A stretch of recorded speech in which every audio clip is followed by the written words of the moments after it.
Also, where does India stand in this mix?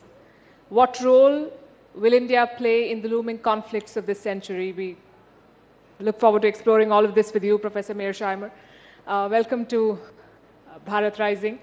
My first question to you is, what would you call the current world order? How would you describe it? Would you say it's still unipolar, with America in the lead? Would you say it's truly multipolar? How would you see this? I believe that the world today is multipolar. Most of you in the audience came of age during the unipolar moment, which ran from roughly 1991, when the Soviet Union collapsed, up until about 2017. And the United States was, of course, the most powerful state on the planet by far during the unipolar moment. But by 2017, roughly 2017, Vladimir Putin had rescued Russia from the dead, and Russia was back as a great power.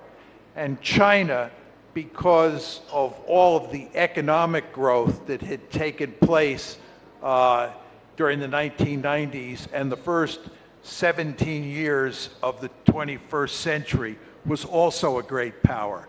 So we're now in a system where there are three great powers: the United States, China, and Russia. What about India? Where do you see India standing in this? And do you see India then as a bridging power, trying to bridge different ideological camps? Or is India just tilting things in the direction that's suited? Well, I would say, first of all, India is an aspiring great power. The two building blocks of power in the international system are population size and wealth. You need a great deal of wealth, and you need a lot of people to qualify as a great power. The reason that China was not considered a great power until recently was because it didn't have the wealth. It certainly had the population size. What China now has is population size plus wealth. What India has for sure is population size, and it's growing wealthier and wealthier by the year. But I think, according to most accounts, it has not yet reached the point where it qualifies as a great power. Nevertheless, there is no question that India is a major power, and it is, in a very important way, caught in between those three great powers, because India has all sorts of potential problems with China, mainly revolving around the border between those two countries. India has very close relations with both Russia and the United States, and from the American point of view, that causes problems because the Americans don't want India to have good relations with Russia. But of course, from India's point of view, it makes good sense to have good relations with Russia. So relations between India and the United States have been somewhat testy. They've been very good in terms of relations with Russia. And the question of China is, I think, a looming problem for India. But nevertheless, the world that India operates in now is very complicated, and India is going to have a complicated task moving forward dealing with this world. Is another way of looking at it this, that India is best poised to make the most of this complicated situation, because India can talk to and do business with all camps? I think at some point India will have to make some hard choices. I think the most interesting question is what happens between India, China, and the United States.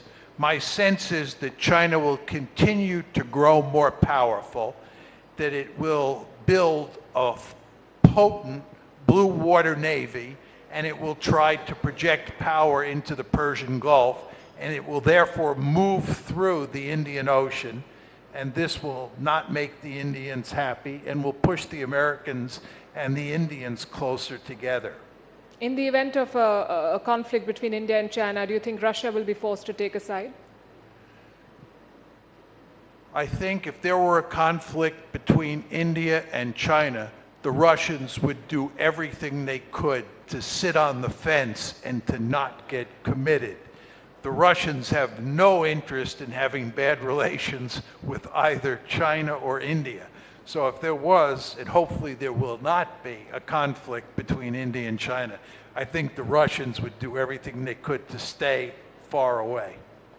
You've said in the past that great powers will always seek hegemony or dominance over others. You say that India is an aspiring great power. When it does become a great power, do you think I would do the same? Because I've seen any or any of the rhetoric that comes with these hegemonic tendencies. My basic view of international politics is that the ideal situation is to be a hegemon in your region of the world and to make sure that there's no other hegemon on the planet. And I basically argue that the United States is the only regional hegemon in the world. It's a hegemon in the Western Hemisphere. And the United States goes to great lengths to make sure that no other country dominates its region the way we dominate the Western Hemisphere. And that's why in the 20th century, we played a key role in putting Imperial Germany, Imperial Japan, Nazi Germany, and the Soviet Union on the scrap heap of history. The United States does not tolerate peer competitors. At the same time, I believe it makes eminently good sense for China to dominate Asia. I think that as China grows more powerful economically, it will try to dominate Asia. And I think from China's point of view, that makes good sense. From America's point of view, it does not make good sense. And certainly from India's point of view, it does not make good sense for China to dominate Asia. Just one final point. I would argue that if India were to grow more powerful than China, and the Chinese economy were to falter, and India's economy was to take off, and India looked like it could dominate Asia, it would try to dominate Asia.